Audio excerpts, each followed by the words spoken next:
e horário que está agendado para que essa pessoa participe. Existe, claro, uma fila de espera, normalmente de 1 ou 2 meses. Mas qualquer pessoa pode participar da audiência pública. O único inconveniente é que ela não é tão perto, como o Templo Livre. Ela é lá em Roma, no Vaticano, todas as quartas-feiras pela manhã. É uma regularidade que o próprio Papa Francisco gosta de fazer para ter contato com pessoas do mundo todo. Não apenas peregrinos e romeiros que vão anualmente visitá-lo, mas qualquer pessoa que tenha interesse em conhecê-lo. E pessoas ligadas a Divaldo, que estava na região da Itália fazendo um ciclo de palestras, resolveu programar para ele esta oportunidade, já que ele estava ali. E ele foi nessa sala, numa audiência. A Sala Paulo VI é um auditório muito bonito, tem uma obra de arte lindíssima na frente, para 6.000 pessoas, 6.000 lugares, porque ali não é o Jadre que está dando palestra, é o Papa Francisco, uma pessoa notoriamente conhecida, admirada pelo mundo inteiro. Por isso Divaldo foi como admirador dele, apenas isso. O que as pessoas criaram foi uma pós-verdade. É exatamente isso que está acontecendo na atualidade. Nós estamos tomando os fatos pela forma como eles vêm e literalmente assimilando eles e deglutindo, passando para adiante. Isso principalmente nas redes sociais. Muitos assuntos ali são colocados como temas, mas sem profundidade, e esquecemos de que nós precisamos nos aprofundar nos assuntos. Então veja que a crise não é uma crise tão complicada como muitos imaginam. É uma crise que diz respeito, penso eu, e compartilho esse raciocínio para que vocês possam aceitar ou não, sobre 2 principais fatores. O primeiro que eu disse é uma verdadeira contradição que nós vivemos entre o que nós conhecemos e o que realmente aplicamos na nossa vida. E em contrapartida, essa diferença no espaço de conhecer e vivenciar reside no fato de que muito do que nós conhecemos somente pelos aspectos objetivos. Não buscamos a subjetividade das informações, a emotividade que elas nos transmitem para entendermos um pouco mais.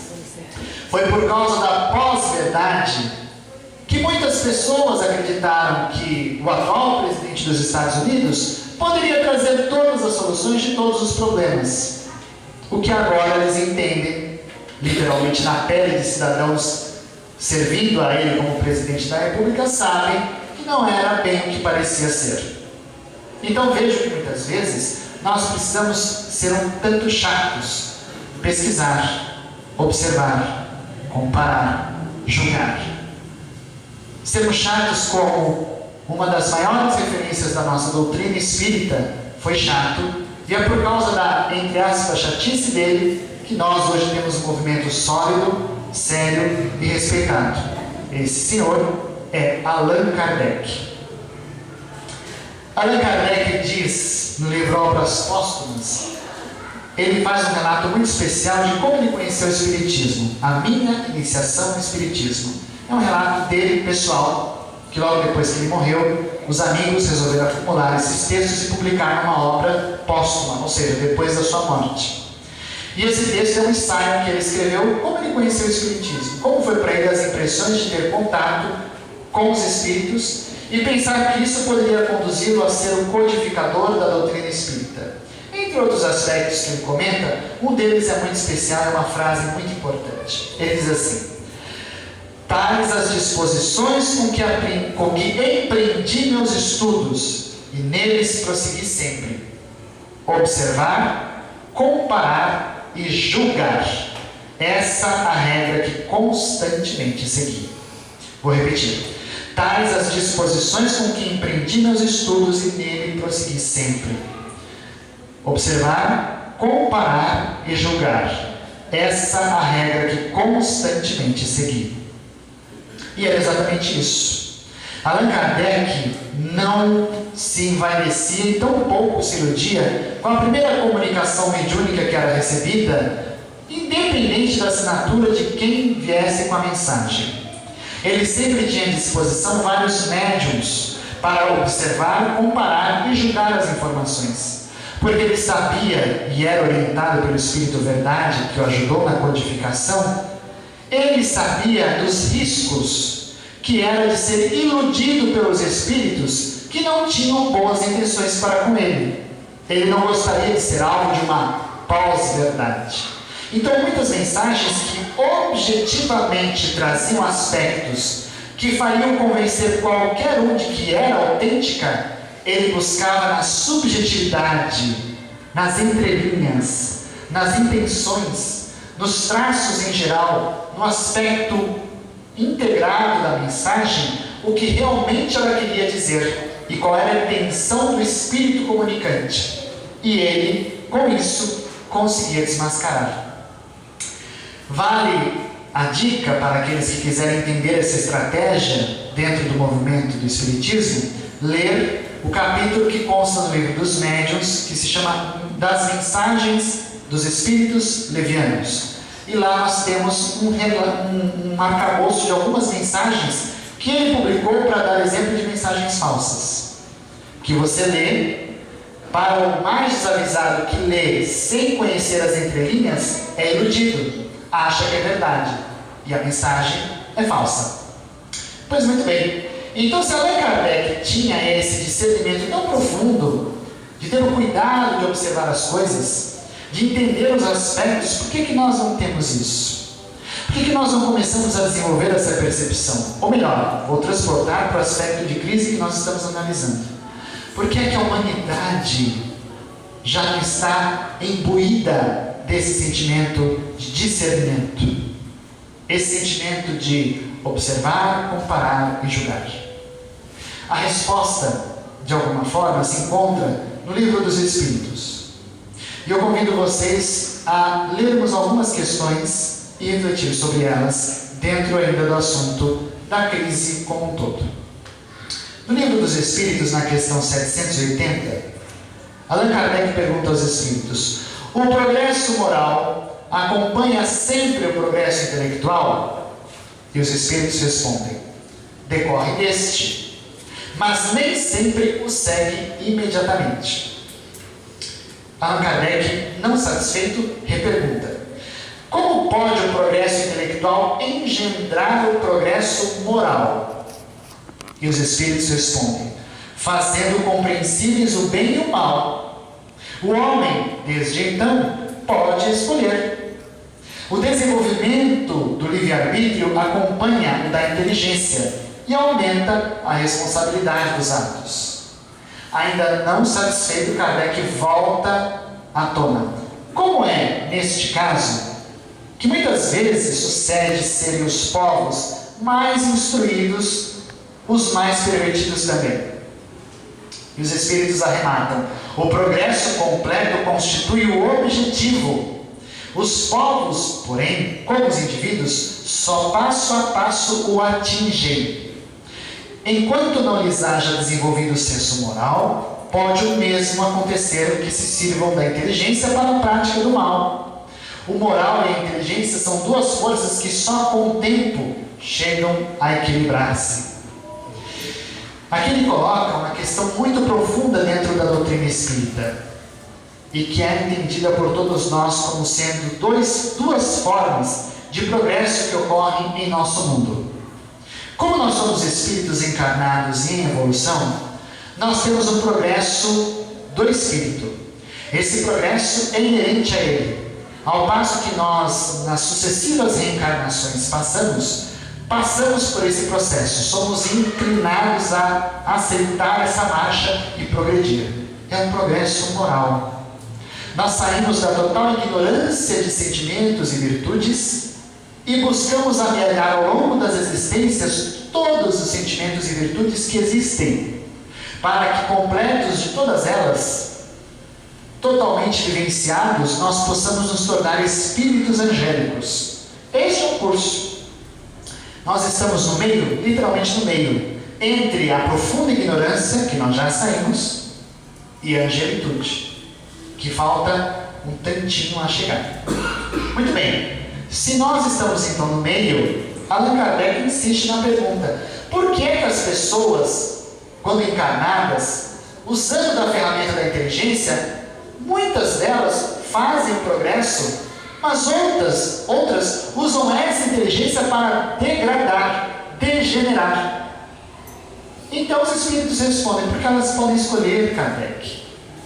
Elas têm a liberdade de escolher, e escolhendo, elas podem fazer o que quiserem, sendo responsáveis pelo que elas fazem. E a partir disso, Kardec arremata, junto com os espíritos. O moral e a inteligência são duas forças que só com o tempo se equilibram. Elas não caminham juntas. Ao passo que o progresso moral pode ser mais avançado, o progresso intelectual às vezes pode ser menor. Na atualidade, no nosso mundo de crise, nós temos um progresso intelectual vastíssimo. O exemplo, nós estamos nessa sala. O nosso companheiro generoso grava e registra as palestras e daqui a algumas horas estará disponível na rede de internet para que todos, em qualquer parte do universo, possam assistir. Do universo, já você não está exagerando? Não. Porque hoje as bases dos satélites ao redor do mundo, as bases onde os astronautas se encontram na atmosfera, no infinito, eles têm acesso à internet. Eles podem acessar o site do Templo Livre Chamamentos a Cristo e assistir a palestra de lá, da Estação Espacial X. Veja que progresso, que fantástico. No tempo de Kardec, eu gosto de comparar o tempo de Kardec. Kardec era do tempo das correspondências, das cartas que demoravam meses a ir e a chegar, dos jornais que davam as notícias. Jornal de TV já? Não, jornal de papel. Os jornais extremamente irados com aquele Kardec, extremamente absurdo nas suas equivocadas conclusões, como os jornais patrocinados pela igreja criticavam bastante. Hoje nós temos, fora os jornais, outras tantas coisas. Uma criança muito graciosa estava lendo o jornal com o pai, o jornal de papel, e já totalmente voltada na tecla das tecnologias, tentou arrastar com o dedinho as imagens. Como viu que não tinha sucesso, falou com a ingenuidade que já tinha para o pai: pai, está quebrado, não funciona, não está mexendo, porque para ela agora as novas tecnologias servem. Então vejo que muitas vezes o progresso intelectual assusta, tamanho progresso, mas enquanto a moral, o progresso moral ainda é muito precário, é muito primitivo. Basta ver tudo que nós acompanhamos de noticiário. As notícias, literalmente, completando a palavra, nos violentam, nos fulminam com uma avalanche de demonstrações profundas de degradação moral. Pessoas atingidas dentro do contexto espírita podemos categorizar profundamente fascinadas.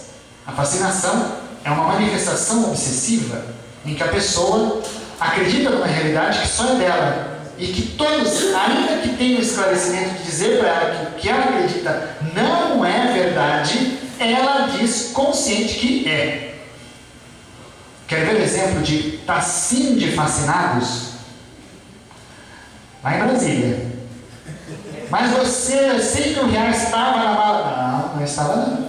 Aquilo não é 100 mil reais. Ia ser, imagina, meu, jamais. Não é, não. Isso aqui, mas esse documento aqui é falso? Não, não, é autêntico. Foi a falecida que assinou, entre outras coisas. Pois muito bem, é uma forma de retratarmos como essas pessoas fascinadas lidam com a pós-verdade, de maneira extremamente equivocada. Continuando na nossa reflexão, na questão 783. Segue sempre marcha progressiva e lenta o aperfeiçoamento da humanidade? E os espíritos respondem: ao progresso regular e lento, que resulta da força das coisas. Quando, porém, um povo não progride tão depressa quanto deveria, Deus o sujeita de tempos em tempos a um abalo físico ou moral que o transforma. Traduzindo, quando a humanidade está lerda na evolução, a espiritualidade vem e dá um empurrãozinho, um abalo, um choque.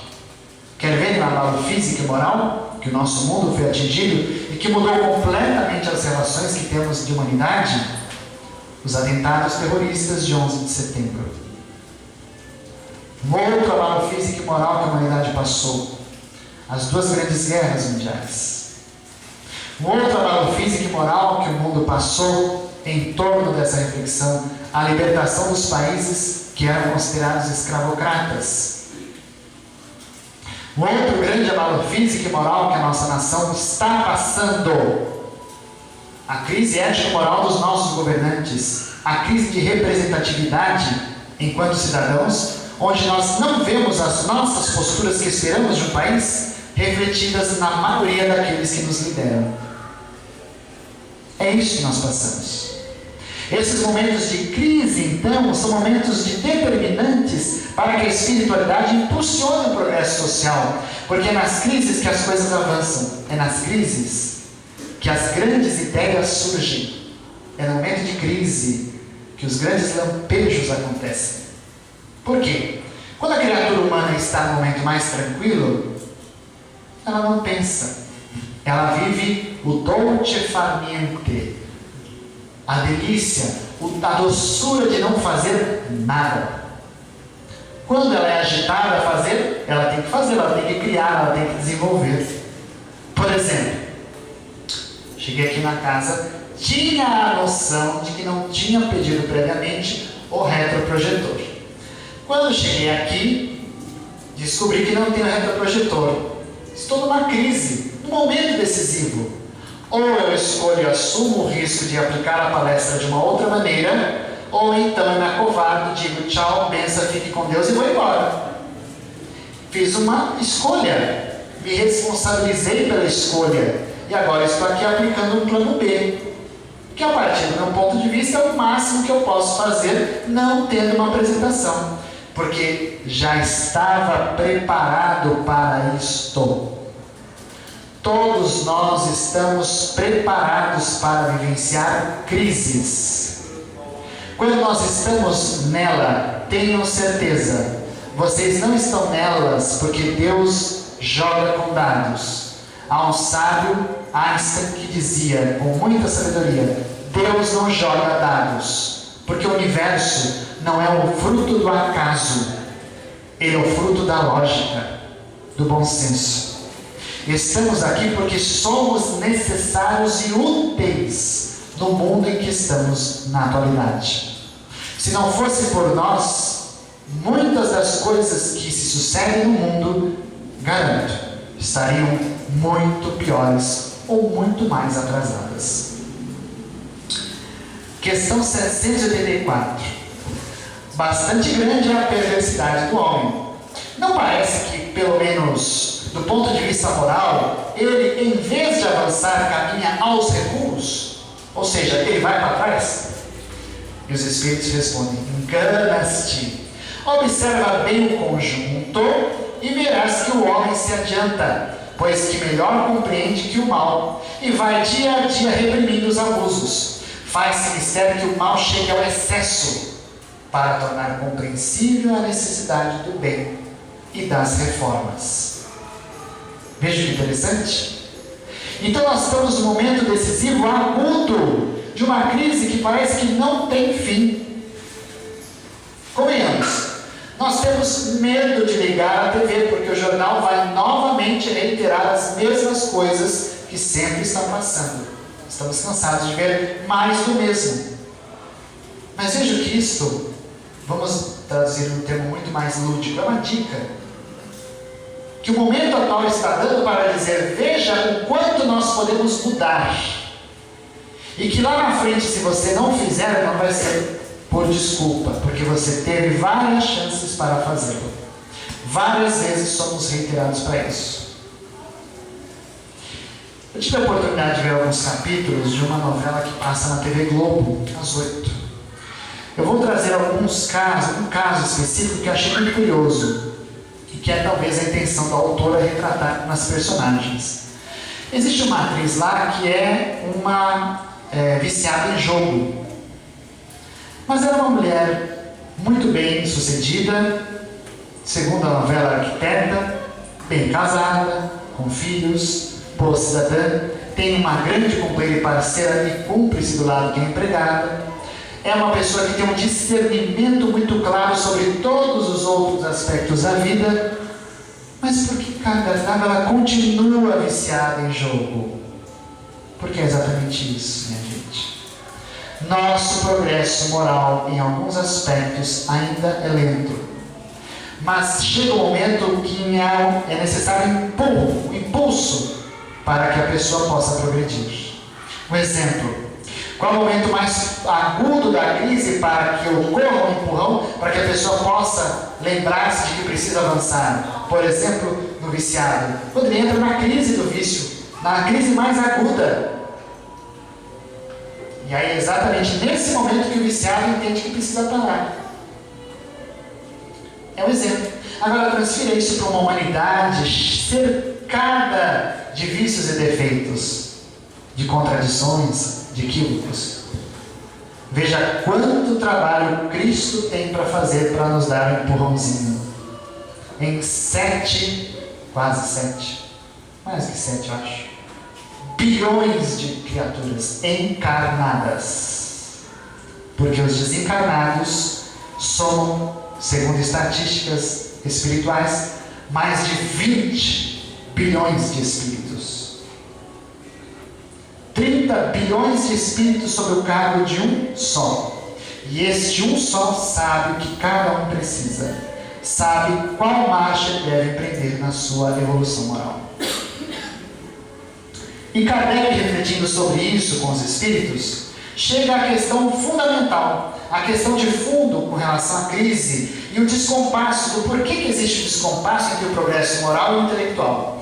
Ele pergunta na questão 785, qual o maior obstáculo ao progresso?